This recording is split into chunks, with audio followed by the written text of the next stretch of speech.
एक व्यक्ति ने, एक लिखो चाहे मत लिखो है, वो बात है किससे, व्यक्ति ने 4 रुपए में, अच्छे से समझेंगे प्रश्न को, 4 रुपए में 6 की दर से, मतलब 6 ठो क्या लिया, पेंसिल, कितने में, 4 में, समझ में आया, 4 में 6 पेंसिल लिया, लिया माने, लेना माने क्या है, क्रय, ये खरीदी तो दिया चेक, लिया बोले तभी वो क्रय होगा, क्रय मूल्य क्या है, 4 रुपया, लेकिन 6 लिया उसमें, अब उन्होंने 6 रुपए में 4 की दर से बेच दिया, 4 की दर से बेच दिया, तो सौदे में उसको कितने प्रतिशत की लाभ या हानि मिला। अब पहले तो ध्यान देंगे, अपने को 1 का निकालना है, क्या निकालना है, 1 का, तो 6 पेंसिल को कितना में लिया इसने, 4 में, तो यहाँ पे लिखेंगे 6 पेंसिले को कितने में लिया है, पेंसिले को 4 रुपए में, 4 रुपए में, 4 रुपए में, ध्यान सुने, 6 पेंसिले को 4 रुपए में लिया, तो 1 को कितने में लेगा, 1 को, तो 1 के लिए क्या करना है, भाग, ते हो जाएगा 4/6, ये क्या हो गया, 6, क्या मिल गया अपने को, क्रय मूल्य, किसका, 1 पेंसिल का, 1 का, उस, अब इस सवाल में इसमें भी 1 का निकालेंगे, ठीक है ना, एक क्रय मूल्य मिल गया, ध्यान दो, सरल सवाल बहुत है, लेकिन नहीं समझने से होता है, ये मेरे को मिला 1 का, कभी भी निकालना है, 1 का निकालने के बाद ही आपको ये सवाल हल होगा आसानी से। अब देखेंगे 4 पेंसिल का क्या दिया है, 4 पेंसिले को 6 रुपए में क्या करता है, बेचता है ना, तो 1 को कितने में बेचेगा, तो 1 को कितने में बेचेगा, क्या करना है इसके लिए भी, भाग, तब 1 से भाग कैसे होगा, 6/4, ठीक है ना, या आप इसको छोटा कर सकते हो, तुल्य भिन्न जानते हो ना, तुल्य भिन्न भी इसमें शामिल है, इसलिए ये सवाल बहुत ही इंपॉर्टेंट है, इस तरह के सवाल आते हैं, देखो इसमें भिन्न भी आ गया, तुल्य भिन्न आ गया कि नहीं आ गया, अब ये आ गया है 2 दूनी तिया, ये भी हो जाएगा 2 तिया 2 दूनी, 1 का निकाला, देखो ये क्या हो गया, बेचा तो विक्रय मूल्य, क्या है ये, अपने को क्या मिल गया, देखो विक्रय भी मिल गया और क्रय भी मिल गया, अब अपने को क्या निकालना है, लाभ, क्या निकालना है, लाभ, तो देखेंगे लाभ बराबर क्या होता है, आपको पता होना चाहिए, लाभ निकालने के बाद सबसे पहले ये सीखना पड़ेगा अच्छा से ना, ये क्या एक ही नियम है, हमेशा 1 का निकालना है, जब ऐसे रहेगा तो 4-5 अंक दे दिया है, तो पहले 1 का निकालना, ठीक है, अब ध्यान देगा, आप लोग सीख जाओगे धीरे धीरे, अभी 3-4 दिन चलेगा, सीख जाओगे, लाभ बराबर विक्रय ऋण क्रय, बस, अब इसको लगाओ, विक्रय को पहले लगाओ, कितना हो गया, 3/2 ऋण 3, अब जानते हो उसको करना, ठीक है ना, उसके बाद आप प्रतिशत निकालने बताएंगे इसी में, अब देखेंगे क्या आएगा, बराबर 6, बराबर 6, 2 तिया, 2 तिया आएगा ना, 2 तिया बने 9, 2 तिया बने 9, ऋण 3 दूनी बने कितना हो जाएगा, 4, तब कितना आगे बेटा, 5/6, ये क्या है, लाभ, क्या क्या निकाल रहे हैं हम लोग, लाभ, देखो लाभ, 5/6 निकाल लिया, अब इसका क्या निकालना है, प्रतिशत लाभ, प्रतिशत। तो जितना लाभ हुआ है उसको कहां लिखते हैं? ऊपर में। ये याद रखना, लाभ ये लिख दिया, लाभ बटे क्रय मूल्य, बटे क्रय मूल्य कहां है? ये इसको लिखो चाहे इसको लिखो, एक ही है, मूल्य है, तो हम लिखेंगे 2/3 को, 2 तो बटे बने, अब भागित करेंगे, भिन्न है तो बताया था आप लोगों को, ये सब याद रखना है। बटे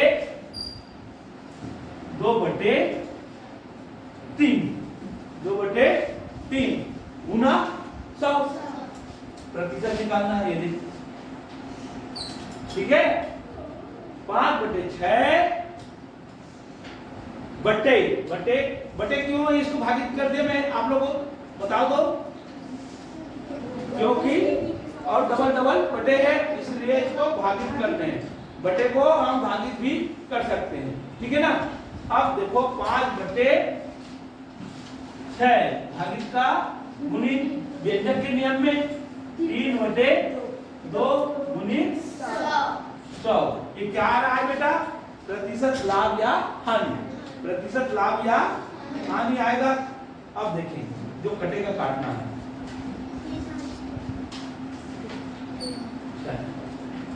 हो गया। अभी कटेगा 2 से 50 बार में कटेगा, फिर 2 से कटेगा कितना बार में? 25 बार में। अब बचा है उसको गुना करो, 25 पंजे 125। अब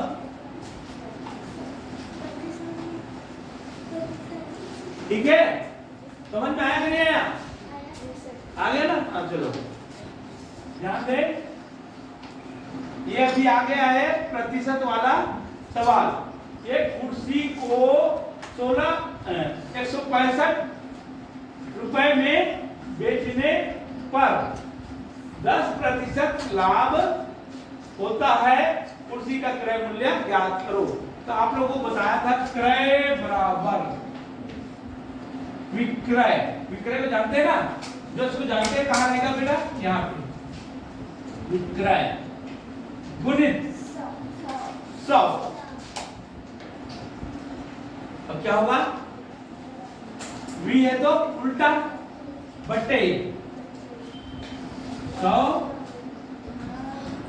R, 100 धन R, धन बने लाभ, R बने प्रतिशत। कितना याद रखेंगे?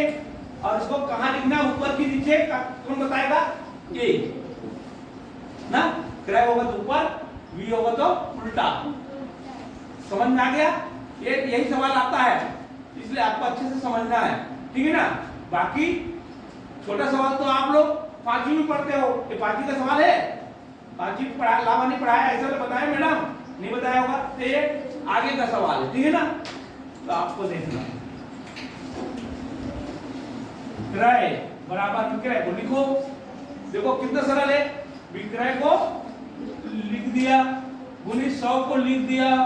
अब अपने को क्या करना है? शॉर्टकट अपनाने के लिए सीधा सीधा लाभ में जोड़ के लिखना है। लाभ में जोड़ के लिखेंगे कितना आएगा बेटा? बटे जोड़ के लिखो, प्रतिशत माने 10, इसको जोड़ो ना 100। हाँ, अब इसको प्लस नहीं करना, ये वाला सीखना है डायरेक्ट, ठीक है ना। अब मैं यहाँ पे 100 लिखूंगा, फिर यहाँ पे 10 लिखूंगा, फिर जोड़ूंगा, एक लाइन खराब होगा कि नहीं होगा? लंबा होगा। ये कब बनाना है आपको? लंबा सवाल में। और अपने को उत्तर जानना है तो फट से इसमें जानना। अब ये गया, कहाँ कट गया? और ये भी कट रहा है मेरे ख्याल से। हाँ, क्रय मूल्य आ गया, देखो कितना आया? 150, 100। तो इसके लिए क्या जरूरी है? सूत्र जरूरी है, जान जाओगे?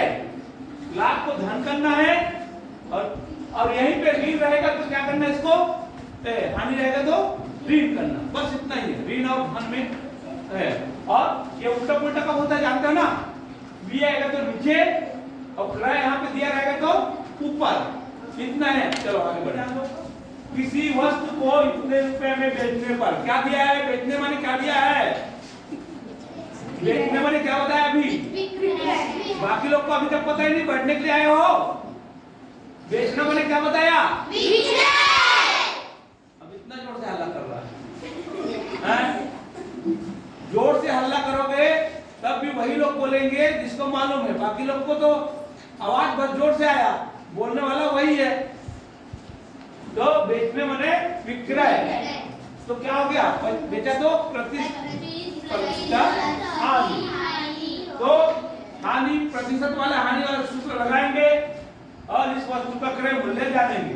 तो क्रय मूल्य बराबर जब इसका जानेंगे विक्रय मूल्य गुणित 100/100। देखो आप लोगों को क्यों नहीं बनता पता नहीं, या तो आप लोग इंटरेस्ट नहीं लेते तभी नहीं बनता, इंटरेस्ट लेंगे ना बनाने का सबको बनेगा।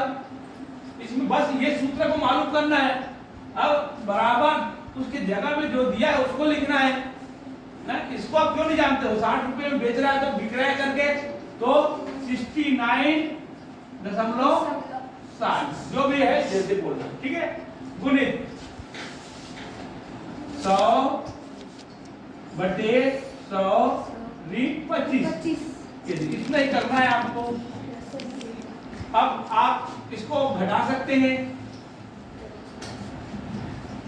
69.60 गुणित 100/75।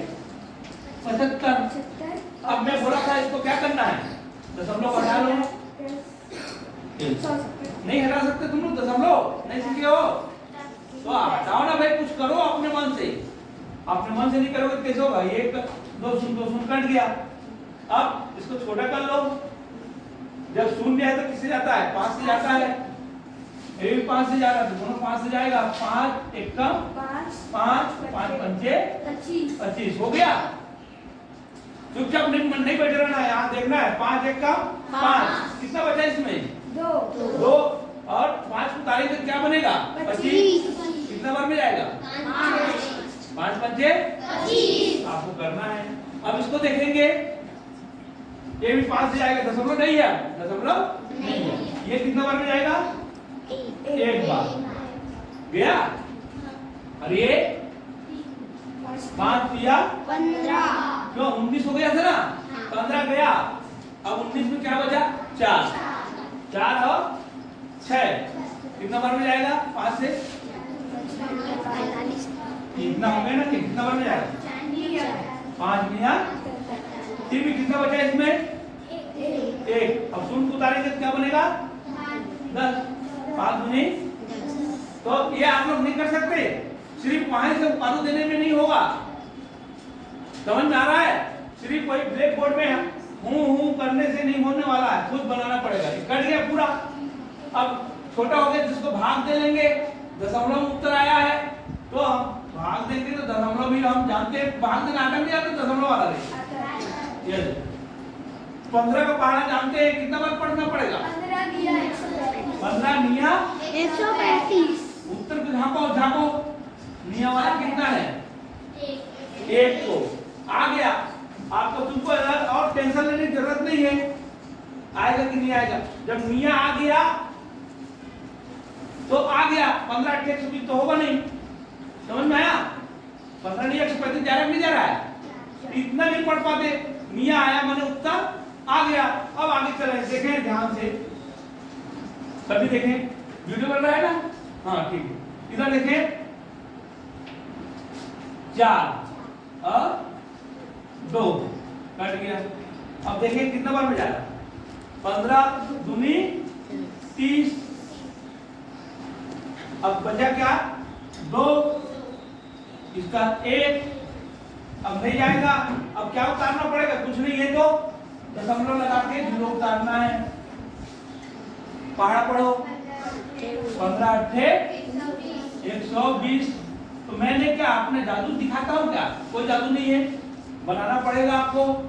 ये आधा उत्तर हमारा आ गया, कौन सा उत्तर है देखो तो, पहला, किसी वस्तु को 48 में बेचने पर, ध्यान इधर दे, इधर उधर नहीं दे, कुछ सीखोगे कम से कम।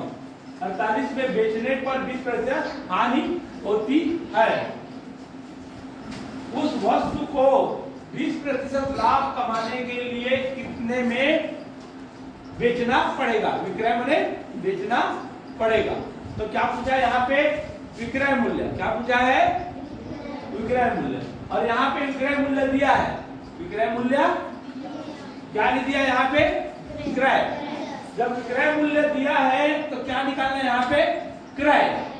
और यहाँ पे जब क्रय आएगा, क्रय आएगा तो क्या निकालना होगा आपको? विक्रय मूल्य। एक बार क्रय निकालना है, एक बार विक्रय। हर तरह देखेंगे क्रय निकालेंगे, देखेंगे। तो इसका सूत्र बता दिया। विक्रय मूल्य क्रय मूल्य बराबर क्या होगा? विक्रय। इसको देख के देखेंगे। बेचने माने ये दिया है 48 रुपए, बेचने को दिया नहीं, तो क्रय को जानेंगे, विक्रय को यहाँ लिखेंगे, जो दिया है उसको यहाँ लिखेंगे, गुणित 100 यहाँ लिखेंगे। हाँ, नीचे हाँ कितना जानते हो? हानि माने ऋण, आर माने 20। ठीक है, अब हो गया। अब इसको विक्रय लिख लो 48 गुणित 100 बटे 80। 80 होगा ना? चलिए घटा दिया, 20 घटाया तो 80। हाँ, 8 छक्के 48। ये सुन कट गया, सुन कट गया। 8 छक्के 48 कितना आया? 60। ये क्या है? क्रय मूल्य। ये क्या है? क्रय मूल्य है।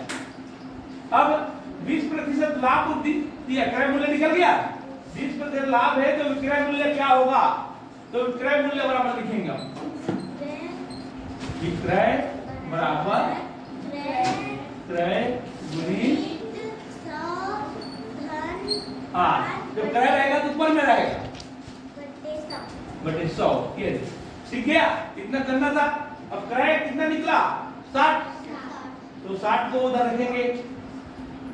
60 गुणित इसका जो, हाँ ये कितना हो जाएगा? 120। 120 भारी है? नहीं है। भारी क्या? क्रय निकल गया, उसी क्रय को यहाँ डालना है। सुन करके कहा हो गया? कितना आ गया? भारी है रे? नहीं है। देखो कितना सरल है। समझ में आ रहा है कि यार? अच्छे से समझ लो पहले से। पहले क्या बेचने वाला दिया है तो हमको क्या निकालना है? क्रय निकालना है। विक्रय दिया है तो क्रय, विक्रय को दिया है उसको यहाँ लिख देंगे गुणित 100 और ये लिख दिया, आ जाएगा। ठीक है? हाँ चलो।